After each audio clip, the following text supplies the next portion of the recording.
Bueno, se nos agotó el tiempo para poder disfrutar hoy de los comentarios siempre oportunos. Orión tiene una visión muy oportuna de la sociedad dominicana y de la política, la economía de hoy, pero él tiene un compromiso temprano en la mañana que no puede ausentarse, por tanto pide excusas. Sin embargo, está con nosotros don Héctor Tineo. Sí, don Pedro, pasar revista hoy primero, antes del comentario, algunas informaciones históricas que Sí, conmemoran el día que hay que recordar. En el caso de la República Dominicana, hoy fue el día de la muerte de una maestra que marcó la educación dominicana, la profesora Salomé Ureña. Ella recuerden que es la creadora del Instituto de Señoritas. Esa mujer cuando fundó el Instituto de Señoritas, su propósito era la formación de la mujer, pero de igual modo con un criterio de que la mujer pudiera participar en todas las actividades de servicio y productivas en que participaba el hombre en ese momento. Es decir, ya en ese tiempo ella veía la figura humana con un criterio de igualdad. Es decir, que actividades que solo se consideraban para hombres, que la mujer pudiera participar.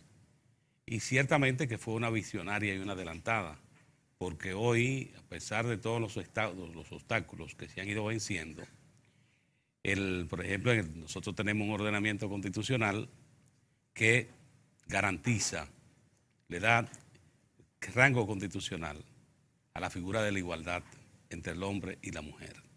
Y ya el conjunto de la legislación dominicana así concibe en cada espacio que se trate de la mujer. Y sí, a Salomé Ureña hay que recordarla porque fue la primera que se planteó ese objetivo, formar a la mujer, que se formara, que se educara, para que pudiera precisamente tener esas oportunidades que tenían los hombres en su momento, cuando fundó el Instituto de Señoritas. Y uno se pone a pensar, Salomé Ureña fue una mujer que tuvo dificultades de salud porque ella sufrió de tuberculosis.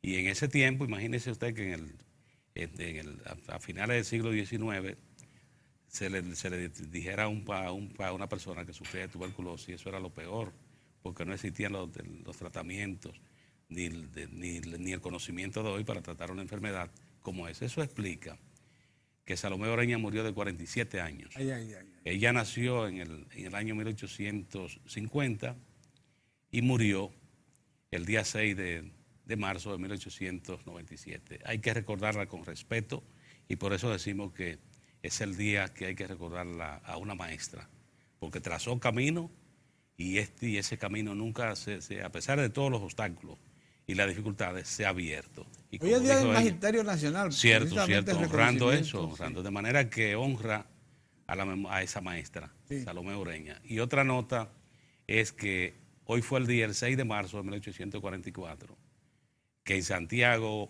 se produjo una manifestación precisamente planteando que República Dominicana, que había sido proclamada el 27 de febrero de 1844, era República Dominicana, y que ya ahí también se expresaba el espíritu patriótico de los dominicanos y lo hicieron de manera pública.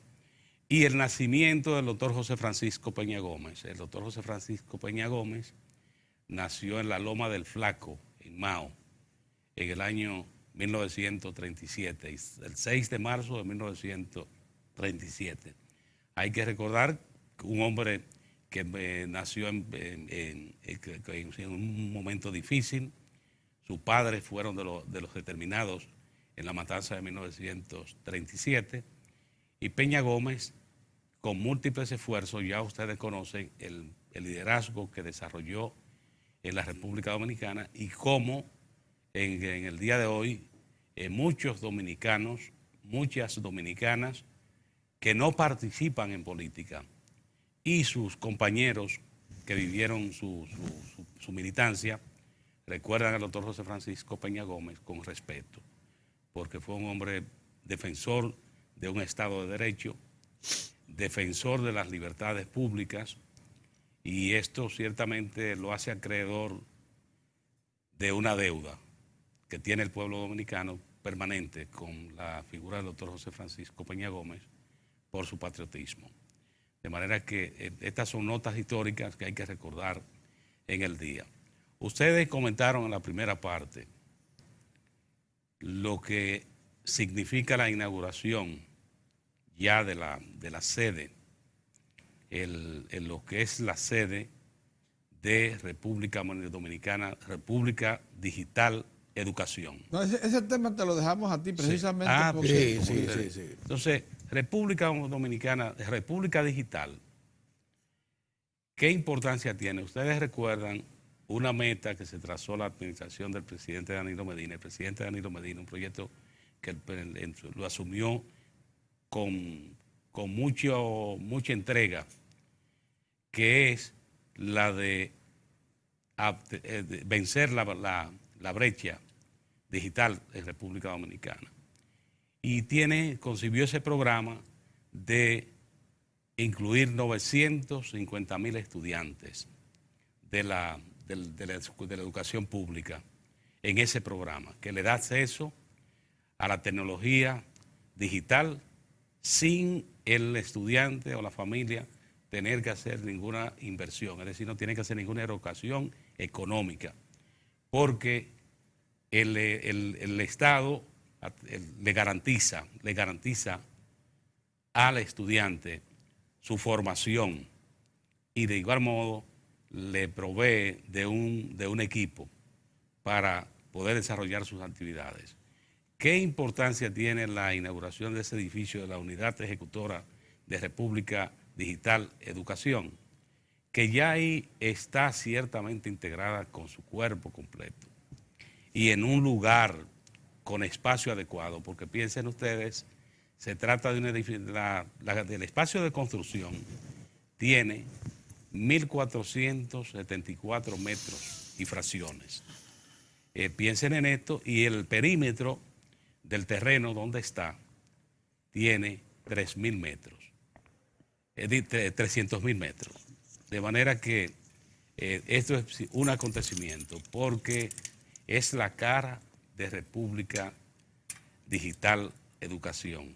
De ahí el apoyo y la emoción que concita un programa de este tipo. Como expresó el ministro de Educación, el licenciado Andrés Navarro, en el discurso central, ciertamente que coloca a la República Dominicana para ofrecer formación y acceso a la tecnología que la compara con lo que ocurre en un país desarrollado. Estos son de los acontecimientos que se dan que no se pueden pasar por alto. Y eso es lo que lleva a uno a pensar que la educación dominicana va a superar lo que son debilidades históricas con todos estos esfuerzos y estos aportes de inversión que está haciendo en este momento la administración del presidente Danilo Medina. Esto ciertamente que estimula y le fortalece a la sociedad su confianza. De manera que nos incluimos entre lo que celebramos la inauguración de la sede de República Digital Educación. Otra nota, don Pedro, es el mundo, hay mucha preocupación. Esto también no se puede pasar por alto. Ustedes recuerdan la experiencia que vivió la humanidad para llegar a lo que es hoy la Organización Mundial de Comercio. Sí. Cuando se produjo la firma del Acta de Marrakech, Sí. en el año 1994, uno de los acontecimientos que celebró la humanidad es que se creaba la Organización Mundial del Comercio, un organismo, ya usted sabe, que traza las normas mundiales. Y tenía el mundo esa esperanza de que iba a terminar el proteccionismo, que los países iban a respetar las normas, y ha pasado que con las decisiones del presidente Trump de romper con aranceles que él considera que no son, que son perjudiciales para Estados Unidos, eso ha creado mucha preocupación. Entonces la Unión Europea ha planteado que está analizando para fijar una posición definitiva, pero ya se siente Y la Organización Mundial En del general, Comercio. los grandes, Y Japón la Organización y Mundial China del Comercio. están también en eso. Sí. Y China está defendiendo la existencia de la Organización Mundial Sí, del Comercio, lo mismo claro. que Japón, pero Europa tiene que tomar una decisión. Entonces dice, porque la verdad es que está en peligro la y dice unidad la Organización del Mundial del comercio Comercio. mundial. Y la Organización Mundial del Comercio dice que el temor es a que se vuelva hacia atrás y que comience una guerra de eliminación de aranceles. Miren que a propósito de comercio, Sí. la verdad es que las proyecciones de este país son relevantes. Ahí hay una nota casi perdida que habla de los aprestos en firme, de la ampliación del puerto multimodal Caucedo, Sí. con 14 nuevos almacenes que se van a añadir ahí. De categoría mundial. De categoría mundial. Eso se va a convertir en el centro. En un hub. Exactamente, exactamente. Y entonces, es tan importante porque ustedes saben que ahí se opera más del 65% de todas las importaciones que se producen en el país. Es precisamente, precisamente por ese puerto. Sí, y ahora... O sea que todos los días uno está viendo Bueno, cómo República Dominicana transbordo, se va preparando. Y esto para que... hacer- Tú sabes que es un puerto también de transbordo. Ahí llegan barcos grandes con carga que va con destino a otras naciones Sí, más sí, pequeñas claro, del área. claro, sí. Y vienen y lo buscan. Y lo eso, buscan, o sea, viene el 65%, pero no de lo que consume. No de lo que No, lo que consume el país, consume. no. Y lo que dice, Exactamente. lo que dice don Pedro, fíjense también que de República Dominicana... Pero 14 almacenes Pero más. porque la mayor No, parte pero de la espérate, carga que almacenes más consume el pero- país, espérate, claro. es porque la mayor parte del consumo de la mercancía y todo tipo de, sí. de importación que recibe el país viene todavía por el puerto de Jaina, la De que Jaina, consume sí. el país. Pero fíjate, La que consume el país. fíjate que Pero ocurre. ustedes saben, Fíjate que mira lo por qué la pero déjate- importancia, Pedro, perdón, de mira cómo lo las de cosas se Mozart. hacen en el país. Mozart. Que por eso cobra interés Sí. la ampliación de esa carretera de La circunvalación externa. Sí. Porque ¿dónde ustedes creen que van a Es parar allá, esos camiones que justo vienen frente. del norte? Sí. Es allá. Justo Claro. frente Entonces, si podemos sacar todos esos camiones, van por allá. Fuera de justo la al ciudad. multipuerto, justo. Llega allá precisamente, Mira, Pedro. sí, don allá. Pedro, en la primera parte del comentario llamado, Interesante lo que está pasando en el país. Muy daba una nota, don Pedro, de la ampliación, o sea, cómo se ha ido trabajando. Es una decisión dominicana de apoyar la expansión. ¿Y por qué? Usted sabe que la ampliación del canal de Panamá Es otra cosa.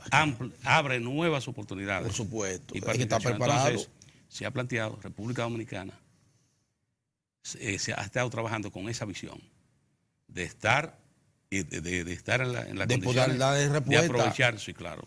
a Porque esa demanda de va a aumentar servicio. Claro. con la ampliación del canal de Panamá. Claro. Pero imagínese el movimiento. Pueden venir barcos más grandes, los claro, llamados superbarcos, Sí, que sabes que una buena parte de la carga que iba a Panamá se quedaba en Colón, Sí, el sí. puerto de. Ajá. Pero ahora pueden venir a puertos como este, Sí, que están mucho más cercanos. Por eso es que va a de aumentar la pequeños, capacidad de de- almacenamiento, de productos. pero fíjate que de en su mercancía en la momento, cuando se República planteaba Dominicana. esto de la ampliación, estaba en proyecto, estaba todavía en ejecución, en la ampliación. Y aquí hubo gente que expresaba opiniones. Bueno, que eso llegó, la ampliación del canal de Panamá. ¿Saben ustedes que ahora hablando de todo, como dices tú, como los locos, Como los locos. Sí. el puerto de Punta Catalina, que tiene 1.600 Eso es metros, otra. es un puerto de aguas profundas. Sí. Ahí pueden venir super Tiene más de un barcos. uso. Sí, entonces ahí está Sí. planteado que en el futuro cercano se creen grandes almacenes capaces de cumplir buena parte de la función que hoy cumple el multipuerto Caucedo, porque servirían de grandes almacenes para también depositar carga y luego Sí. reembarcar Sí. a lugares cercanos. Así Sí, eso tiene un futuro enorme. ¿Cuál? El puerto de Punta Catalina, porque déjenme decirle Que está casi listo. que cuando lleguen los superbarcos con las 80.000 toneladas métricas de carbón que pueden traer, eso cuidado. sí, Cuidado. Eso es otra, Sí. estamos hablando de palabras mayores. Mayor, sí. Eso tan solo ocupará un tercio de la extensión del puerto, un tercio. Y si usted trae 2 barcos, que va a ser cosa poco común, a menos que se plante, y se está hablando de eso también, una nueva Punta Catalina contigua a la que hay, entonces estarían 2 barcos por cada 15 días de 80.000 toneladas. Estaría ocupando 2/3, quedaría 1/3 todavía del puerto para uso. Y es un puerto que está hecho, lo conocemos porque fuimos allá, suficientemente ancho para que quepan unidades de ambos lados y para que puedan transitar camiones de carga, vehículos de carga hasta el fondo. Es amplísimo el puerto. Sí. Así es. O sea, que está hecho con criterio de uso futuro también para la industria y industrialización de la zona. A veces uno ve la condición, ciertamente que nosotros estamos en un punto de la geografía privilegiado. No, privilegiado. Claro. O sea, Europa, Estados Unidos, nosotros estamos Por eso se dice en punto con Estados Unidos. Por eso se dice, don Héctor, que Manzanillo es un sitio también ideal. ¿Sabe por qué? Porque a Manzanillo, ahí no hubo que hacer nada, ahí es también en agua profunda. Sí. Usted le hace algunas adecuaciones a Manzanillo y lo convierte en un puerto muy parecido. Sí, cierto. Que por cierto, Pedro, hoy no vi, porque no, me llegó tarde el listín diario, es que yo chequeo los precios de los... déjeme decirle que el cacao está arribando a los $2.500 la tonelada métrica. Pero yo no he hablado de cacao. Una cosa sorprendente. No, $2.500. Lo que se ha... Te lo quitan de la mano, mozo. Está llegando a los $2.500 la tonelada. Si ustedes se recuerdan, yo les dije aquí hace 20 y pico que apenas estaba frisando los 2.000. Se ha incrementado, Mozart, en un 25%. Mozart, y a los pequeños. A los pequeños. Si producen un cacao bueno, no Pedro. Le están dando la mano al gobierno. Si producen un cacao bueno, lo pueden llevar a una de las empresas y se lo compra de inmediato. El futuro del cacao es enorme porque va otra vez a los 3.000 y los 3.000 es un precio muy atractivo. Muy atractivo. No menciones mucho de eso, Pedro. Déjalo que siga. De ese tamaño. Sí, déjalo de ese tamaño. Pero ir a otro asunto, ¿cómo va el oro? Bueno, el oro está en 1.320, eso es muy buen precio. Es buen precio, sí. Le estoy hablando de cosas que nosotros manejamos. Fíjate que me he olvidado un poquito del petróleo, aunque tenemos que mencionar el petróleo. Y el cobre, para los chilenos, es bueno. Pero lo que nosotros producimos, como es el caso del oro, va bien. Sí, va muy bien. El cacao va bien. Sí. ¿Y cómo va el tabaco? Adiós, pero tú eres República Dominicana, el líder, Mozart. Sigue siendo el líder. No, el azúcar está en los 14 centavos de dólares la libra, que es más o menos. Tú sabes que nosotros tenemos una cuota preferencial en el mercado americano que nos garantiza 22 centavos de dólar. Esa es la cuota preferencial. Es la cuota preferencial. República Dominicana 200.000 toneladas aproximadamente. Pero una cosa sorprendente, que eso está motivando mucho a la industria azucarera nativa. Ustedes sabían que el Grupo Vicini agregó 300.000 toneladas, 300.000 tareas nuevas que le arrendó al Estado. Sí. El Grupo Vicini pasa a producir este año entre 120 a 150.000 toneladas métricas. Tiene capacidad para eso. Y el Barahona, el ingenio central. El ingenio Barahona, ese puede, pero eso será ya con Monte Grande, ese puede llegar a 150 perfectamente, porque con Monte Grande le va a agregar una cantidad impresionante de tareas bajo riego, porque es un ingenio que opera con bajo riego. Y Romana sigue con su liderazgo. Déjenme decirle que nosotros tenemos, que era lo que quería decirle hace un momentito, abierto el mercado europeo sin límites. Nosotros podemos ingresar azúcar al mercado europeo sin pagar impuestos de ningún tipo, sin límites. Todas las que podamos colocar. Tú sugieres que retomemos la Unión Europea. La Unión Europea. Que retomemos la ruta de los ingenios. Porque la cubre. No, la industria azucarera está en un segundo aire, para que lo sepan. Un segundo aire. Yo creía, por ejemplo, que el Grupo Vicini todavía dependía mucho de los brazos. Me dicen que no, que prácticamente ha mecanizado. Eso está mecanizado. Y Romana sabe cómo eso que ha incrementado la producción y productividad porque contrató expertos guatemaltecos que le han llevado nueva cultura. Y Central Romana es pionera. Pero hay mecanización. Allá en Barahona hicieron lo mismo. Y el Grupo Vicini ha elevado notablemente. Y Central Romana sigue con su liderazgo. Acuérdense que también ha mejorado notablemente la capacidad de tracción, porque el ingenio Cristóbal Colón ha recibido mucha inversión. Y otra cosa, yo no sabía que la central energética que quema el bagazo allá en Cristóbal Colón está operando. Yo quisiera saber cuántos megavatios está produciendo. Con bagazo. Y a cuánto se lo está comprando el Estado. Me gustaría saber. Pregúntale a esa gente. Son 30 megavatios de capacidad que tiene la planta. Inicialmente yo sentía los efectos nocivos de su operación. Las pelucitas te llegaban allá. Me llegaban a mi casa, pero Sí. le pusieron unos filtros. Y ya no, Sí, y ya no lo sí, testearon. sí. Hay que decir las cosas como Sí, son. como son. Sí, claro. Al principio estaba molestando. Sí, ya no. Sí, ya no. O sea que te Y tiraban. ya los filtros deben Porque ellos, llegaban. los filtros que ellos sí deben ponerle es a la chimenea del ingenio, que deben mejorar Sí, sí. los filtros de la chimenea Ellos del lo ingenio, mejoran. porque también esa tira su... Ellos lo mejoran. Sí, Miren, sus vamos distritos. a hacer una pausa. Y para Vamos a ver que por ahí viene Julio. don Julio Ortega Ortega Tous Tous. y Covarrubias. Ahí.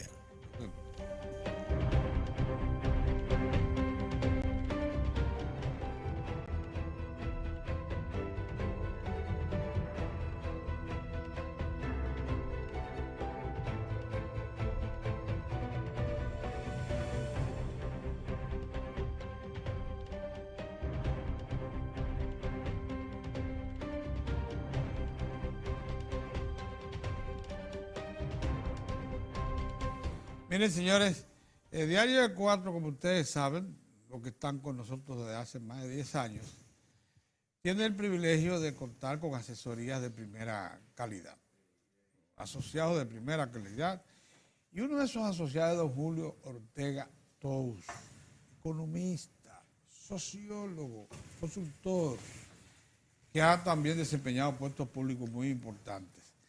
Y hago esa referencia, la hago con alguna frecuencia, pero siempre cuando voy a tocar asuntos que son de importancia.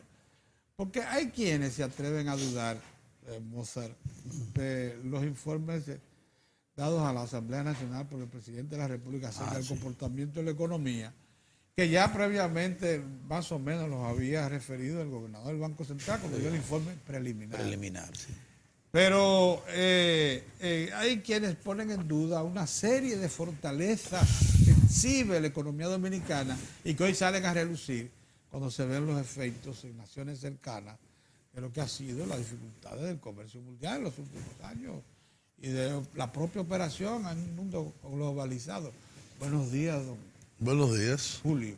caballeros y Hay caballeras. razones para poner en duda esas estadísticas que da a conocer Sobre crecimiento sobre y crecimiento. reducción de pobreza, clase media, aumento de la clase media. Yo he hecho ya 4 programas. El programa que yo hago en esta misma emisora. tanta televisora, sí. No sé si es planta o si es televisora. Bueno, si televisor. Déjalo ahí, o si es televisora. vegetal, yo no sé lo que es. Sí.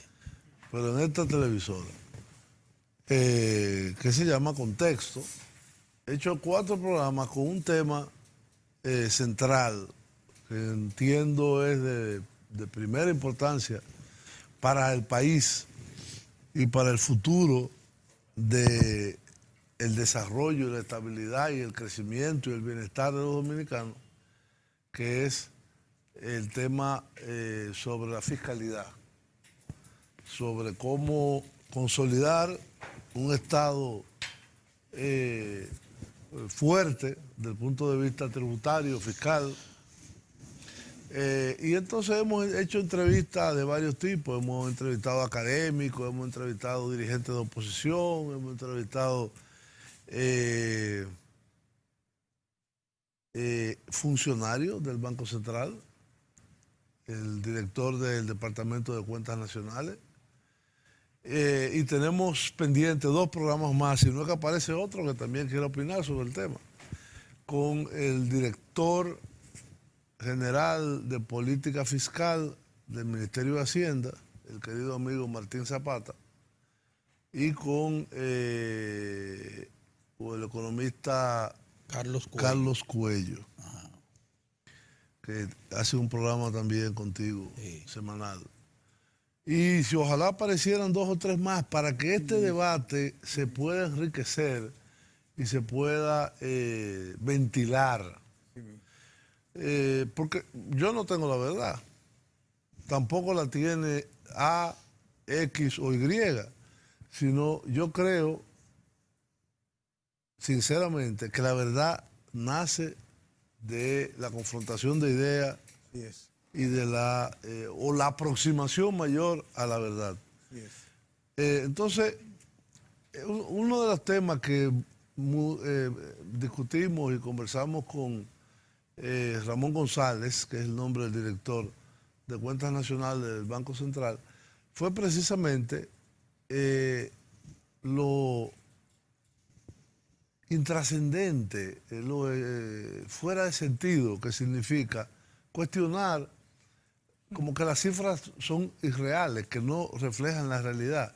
Y él nos explicó cómo, en el caso de la encuesta de gastos e ingresos de la familia, y en el caso del índice de precios al consumidor, se tiene un conjunto de personas altamente entrenadas que pasan las 100 personas a nivel nacional y que diariamente recogen los precios, y en el caso de la encuesta, que es una encuesta que se hace cada 10 años, se pasan una semana por vivienda con 11.000 muestras haciendo el levantamiento exhaustivo de toda la información económica, social, de bienestar, de educación, etcétera, de los integrantes de esa familia. La importancia de este tipo de información no es para satisfacer el ego de nadie, sino es para poder tener instrumentos para determinar cuestiones tan elementales como es la canasta básica. Y con la canasta básica, tú determinas la pobreza monetaria.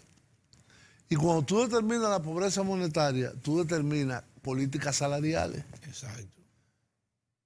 Y así sucesivamente. Entonces, el intento de desmeritar informaciones de organismos oficiales, como es el caso del Banco Central, o el Ministerio de Hacienda, o el Ministerio de Economía, aquellos que tienen, o la Oficina Nacional de Estadística, que tienen la misión de recaudar información, compilarla, procesarla, trabajarla y presentarla al público, es un ejercicio absolutamente absurdo. Absolutamente absurdo. Es como esta tradición que veo en la prensa de hoy, de que hay una asociación que dice que ellos no van a cumplir la ley. La ley. Que no. Que aquí no hay albañiles. Sí, no, por lo que sea.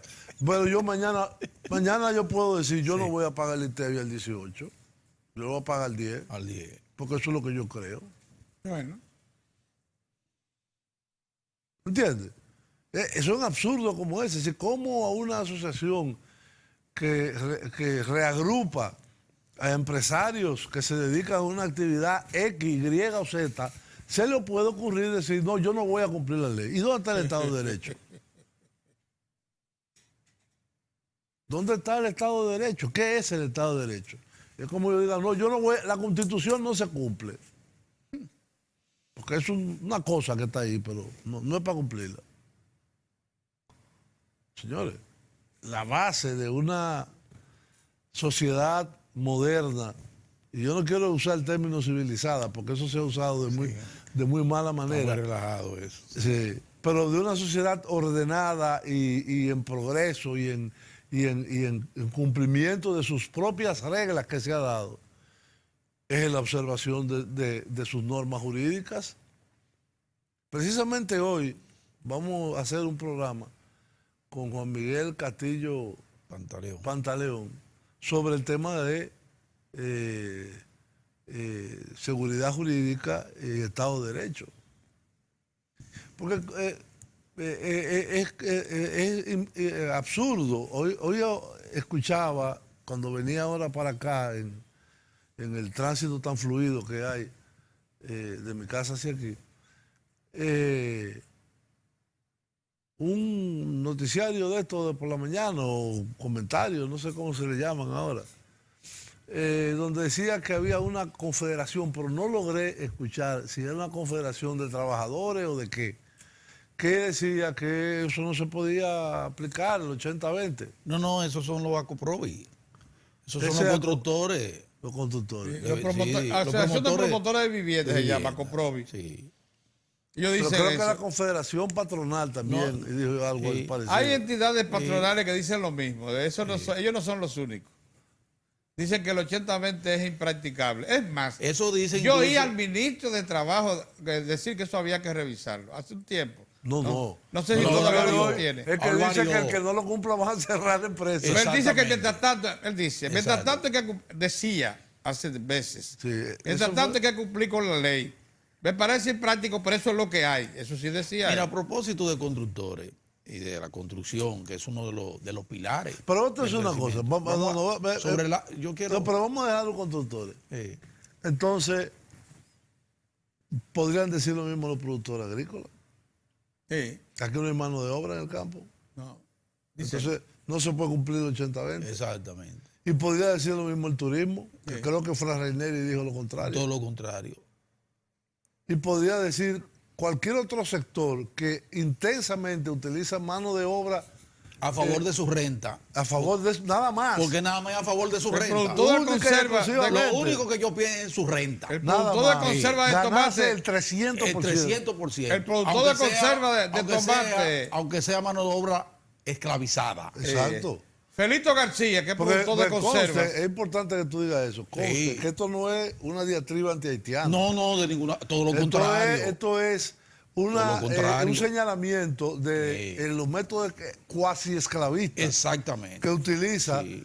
algunos sectores Sí, de que la, ellos de la dicen que economía. aquí no hay varillero y que aquí no hay Entonces- entonces y los- que aquí el- no hay albañiles porque no que Toda la construcción que se hizo con Trujillo. sí, El palacio Y después, incluido. sí, El y Palacio de después, Bellas Artes. No, pero vamos a poner esa. Sí. Ahí no habían varilleros. no. O sea, que otro ejemplo que ustedes Lo que deben- pasa es que debemos si un resaltar. dominicano se reprende de un andamio y se mata, va a aparecer la familia que va a reclamarle al ingeniero Mire, y señores, a la oficina. Creo si que es un- debe si es un resaltarse infeliz ahora que haitiano ustedes indocumentado, ponen no estos aparece ejemplos, nadie. insisto. Pero vamos a volver insisto, con- En este momento que ustedes están señalando esos ejemplos, debemos destacar la disposición en que está Felito García, el Sí, productor de sí, conserva, sí, que sí. dice, voy a sacrificar, yo estoy Parte consciente, de la pero voy a renta. cumplir con la Él norma. dice, Óyeme, hay que sacrificar parte de la renta. tú sabes que ahí... Si queremos dominicanizar la mano de obra, hay que No es Baja que yo- dominicanizarla 100%. No, es cumplir el pero código de cumplir, trabajo. cumplir. Ellos- Y que el 20% extranjero Pero, Julio, esté legal. Julio, pero mira, ¿Tú estás decía, oyendo? ¿Cómo es? sí, Que el 20% que permite el código de que trabajo, sea legal. que sean legales, Legales, que estén sí. documentados. Pero mira, Exacto. Julio, yo quiero que tú le expliques a la gente, porque yo citaba, ciertamente tú trajiste a Ramón González, pero también han estado en el medio, o sea, tuvieron juntos Ramón González, Olga Díaz y Joel Tejeda, que son Sí, es un programa funcionarios de Ramón. de Ramón Núñez, sí. Entonces, hay un elemento que ellos destacaron dos aspectos en lo que tiene que ver con pobreza, empleo, salario y clase media, que me parece interesante, porque ellos hablaban de un rango, de una franja que hay para el establecimiento del asunto de salto en la pobreza y a la clase media, que va entre 11,000 pesos por unidad, por persona, entre 11,000 y 55,000 pesos. Hay una dentro de esa franja hay más que se aproximan a los 11,000 que a los 55,000, pero la franja está ahí. Entonces, es un poco decirle a la gente por qué puede decir un presidente, como dijo precisamente, que ha habido una disminución desde el 2012 a la fecha en ese porcentaje que él estableció de reducción de pobreza de un 31 A 24. a un 24. A un 24. Bueno, lo puede decir porque hay Sí. cifras sobre Pues, eso. exactamente. ¿Y por qué puede decir que podemos seguir encaminándonos a una sociedad de clase media? ¿Cómo ese componente se Yo percibe todavía, en la todavía cifra? ese concepto. Sí, la tendencia es La esa. tendencia, exacto. Pero hay muchas falencias. Exacto. Sin un Explica. sistema de pensiones adecuado, Exacto. sin un sistema de salud universal al cual Efectivo. que acceda a todo el mundo, que tenga acceso a los medicamentos y al tratamiento de cualquier tipo de enfermedad, con su cotización a la seguridad social, porque no es gratis. Ahora, los que no tienen cotización a la seguridad social, lo debe asumir el Estado, claro que son los subsidiados. Sí, Entonces, por eso ha crecido tanto el SENASA. sí. Entonces, hasta que no tenemos un sistema educativo público que va en buen camino. Va en buen camino, sí. Le faltan cosas, pero va en buen camino. Tenemos entonces un sistema de Nacional. protección social que no es solidaridad, porque solidaridad es para la extrema pobreza. Estoy hablando de un sistema que consolide los sectores que han pasado de la pobreza a lo que el presidente llamó vulnerabilidad. ¿Qué es esa franja? Esa franja que gana entre 11 y 55. Bueno, 55 Eso fue, ya lo que, está eso más. fue lo que citaron la gente Sí, del Banco pero Central. ya eso es la el que él tope. señala El es cuántas, tope. aproximadamente El tope, 25. pero 25. Cuando dos familias tienen que unirse, Mozart, para reunir 24, 25 Dos mil. familias no, una familia. Digo, dos miembros de la familia. Dos miembros de la familia Para tienen juntar que 25.000, exactamente. Por ahí que anda la cosa de Exacto, entonces eso vulnerabilidad. no solamente se consolida a través del incremento monetario puramente, sino Hay también otro componente. de servicios Así es. públicos, Eficientes. eficientes, como es Exactamente. salud, Transporte. Transporte. pensiones. No olvidemos a los viejos, señores, pensiones. Los viejos se mueren de hambre en este país y de pobreza. Y transporte. Y transporte, sí. Esos cuatro componentes, en la medida que pueden irse ampliando, generalizando, democratizando, haciéndose servicios públicos, en esa medida es que realmente esos vulnerables que salieron de la pobreza pueden echar raíces. Con el otro componente, que es el de el empleo, si es formal, mejor, y el asunto del salario. El empleo o el emprendurismo, O el que emprendurismo. puede ser pequeña. Por ejemplo, yo conozco el caso de España. En España, el mayor creador de empleo y la mayor cantidad de personas es la pequeña empresa, que tiene menos de 10 personas. Y que tienen, a veces son ellos mismos. Familiar. Familiar, Sí, una empresa empresa familiar, familiar. sí. Entonces, esa es una forma, inclusive con mucha raíz. Y el componente fiscal, entonces, a propósito de ese emprendurismo y a propósito de esas unidades de empresas micro y pequeñas, ¿cuál es el papel entonces con Bueno, yo creo que el modelo fiscal si que vamos tenemos? hacia un modelo fiscal consolidado y que lleve la presión fiscal hacia unos niveles adecuados, vamos a llamar. Lo que es adecuado para uno no es lo mismo que para otro, pero por lo menos, de un 18 a un 20% de presión fiscal. Esas unidades tienen un régimen que ya se creó, no es que es una idea de nadie, que se llama el régimen de tributación simple, que lo creó la Dirección General de Impuestos Internos, y que permite que el proceso de tributación sea muy rápido y muy sencillo. Ahora bien, para poder consolidar ese aporte, esa participación, hay que hacer un sistema progresivo. Es decir, no puede ser que una pequeña empresa pague de impuestos sobre la renta lo mismo que paga. Yo no voy a decir un nombre para no herir sensibilidad, pero una empresa que emplea 60,000 personas. Una grandísima empresa en el país. Sí. No puede ser que sea el mismo 25% o 27% que está ahora. Sí, 27. Provisionalmente. No. Es lo mismo para el ITEBI. No puede ser que todo el mundo pague el mismo 18, ITEBI. sí. Tiene que haber una ampliación de la base, pero con diferenciación de tasa. Por lo menos 3. Y eso no tiene mayores complicaciones, ¿verdad? No tiene mayores complicaciones. Durante todos estos años ha habido varias tasas también y se administran perfectamente. Pero yo siempre pongo de ejemplo algunos sistemas fiscales europeos en que el impuesto al valor agregado, que es el nombre real del ITEVI, el IVA, hay uno que se llama ínfimo, que es un 5%. Un 5%. Hay otro que se llama reducida, tasa reducida, que es entre un 8 y un 9 y un 10. Varía por países. Y otra que es la tasa general, que puede ser entre un 15 y un 20. ¿Y cuáles son los parámetros para el establecimiento? Bueno, bienes de alimentación. ¿Cómo? Alimentos. Vestimenta, educación, medicina. Eso tú no puedes ponerlo a pagar un 20. Un 20. Entonces, todo ese 50, casi 50, 47% que tiene el gasto tributario, tú lo puedes distribuir en tasas mucho más bajas, pero que aporten. Porque a mí no es verdad que me digan que la educación privada, que en algunos casos pagan hasta $25,000, algunos colegios privados, no pueden pagar un 5% de ITEVI. Eso no es verdad. Eso no es cierto.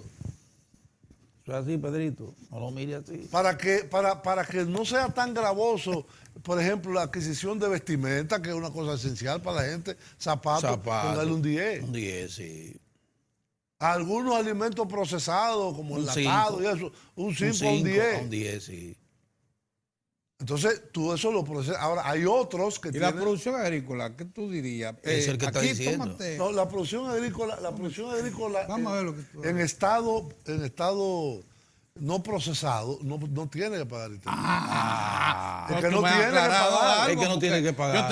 Yo te veía a ti con preocupación porque tú querías atender No, es que en estado natural no. Producto en estado natural no. no paga. Pero si ya entra un pedazo de ñame que el que tú te comes todos los días. Sí, que me por la gusta mañana. muchísimo. Sí. Eso no paga nada, no debería pagar Ni nada. un plátano. Ni un plátano. Yo corté un racimito ayer en casa. Ahora, un arroz procesado, Sí. una funda, paga un 5. Paga un 5. Porque pasó por una factoría. Exacto. Pasó por un proceso de valor añadido. Exactamente. Ese es el Correcto. problema. Exactamente, exacto. Y un pote de leche, un cartón También, de leche. También. 5%. Pero un momentito, Cinco. ponerse peligrosa la cosa. Sí. Pero ¿por qué peligrosa? Un 5%. O un 3%. No. Porque yo estoy hablando de un 5 por decir una tasa, pero puede ser un 3, puede ser un 4, puede ser un 5. Sí. La Es mantequilla una. también. Es una. Todo no, eso. ese tiene que pagar más. Y los quesos. Sí, No, el ese procesamiento. ya tasa general. ¿Cómo va a ser? Pero claro, es que si no, entonces tú nunca vas Y la a margarina. Pedro, Y los fideos. Y tú puedes estar seguro que la Las gente lo patas paga. de tener- y- Y la ¿Y gente lo cuánto paga. te duele que pague un impuesto selectivo al consumo del romo? El romo. Pero eso sí, Y el whisky. eso sí, está bien. ¿Eh? Sí, pero eso hay que pagarlo. Sí, bueno, el pero cigarro. hay gente que dice que es una injusticia, que mejor te la pongan a la leche. Sí, pero esos son gente deformada mentalmente. Miren, yo le tengo una información Dime. muy interesante. Ajá. No sé si queda tiempo. Sí, queda tiempo, queda unos Yo minutos. estuve con todo esto de los programas que yo he estado haciendo sobre Reforma fiscal. reforma fiscal y administración tributaria. Y de ahí fue que vino la idea de que Martín venga. Ajá. Él está de viaje cuando él regrese y Ojalá. ya se coordinó. Ya se coordinó. Ah, bueno, ojalá que te lo Y permita. ya se coordinó. Ahora se me fue. Martín. Una información Aquí te dio está. Martín Sí. siempre acucioso. Mira, él me dice que por las mejoras administrativas, es una información que poca gente la tenía, Sí. pero que yo no sé por qué no la hacen pública. Sí. En el 2016, el incremento de la presión fiscal fue de 0,5% del PIB. En el 16. En el El 16. 17 Y en fue el de 1. 17, En el 17 Un 1. fue de 0,5% más del PIB. llevamos Ah, un- fue medio por ciento. El Y 17. la meta de este año, Sí. 2018, es 0,6. Es decir, que si se suman 16, 17 y cuando se complete el 18, Es estamos hablando de 1.5, 1,6. no es que sea demasiado, pero Es importante, Es sí. importante. Estamos hablando Tú casi- planteabas un 1% por año. Por año, sí. Eso era lo que tú planteabas. Exacto. Que esto, además, otra información es que la evasión del ITEVI pasa el 40%. Sí, eso hay que Entonces, el bajar. espacio de mejoría administrativa. Sí, sí, sí. ¿Es amplio todavía? Y del impuesto sobre la renta, un 63%. 63%. El impuesto de la renta. Sí, Sí, sí, señor. sí, sí. Los ricos, los que hablan duro y critican. Sí, sí, lo que quieren no cumplir el 80-20. Los que Eso no mismo. quieren cumplir el 80. Algunos de ellos. Algunos. Entonces, yo creo que esa combinación de estas discusiones que he tenido y que espero seguir teniendo, y la información que se va a compilar, después vamos a hacer un programa compilado con todas Así las es. intervenciones de los 6 o interesante. 7 personas que vayan. Es decir, tomando cómo no, sí, qué bien. partes. Sí. Más las reformas fiscales necesarias que se tienen que hacer.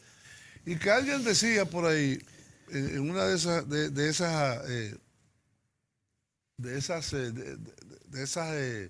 conversaciones que he tenido, bueno, se pase un acuerdo fiscal o plantear una reforma fiscal aplicable después de las elecciones. Para que no afecte el proceso electoral. El proceso electoral. Aplicable como se hizo con el pacto educativo. Me gusta a mí eso. No, Sí. Dejemos a mí que no me pase el gusta condicionar 2020. las cosas a eso, ¿no? Bueno, no sé, pero Porque el proceso institucional debe seguir. Yo lo sé. Está bien, pero pero hay, es pactado, hay- es pactado. hay elementos Sí. políticos de la coyuntura política Que impiden. que te impiden o que a las autoridades no les recomiendan hacer eso por ahora.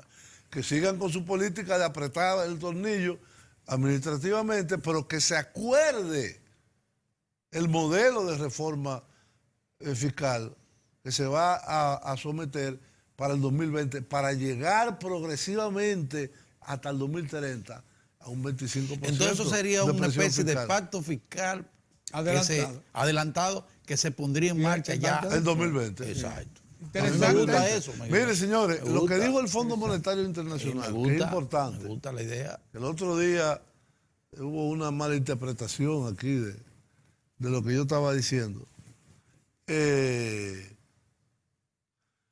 Fue que el país necesita ganar 2,5 puntos del PIB Sí. para hacer Y sostenible para el ganar endeudamiento.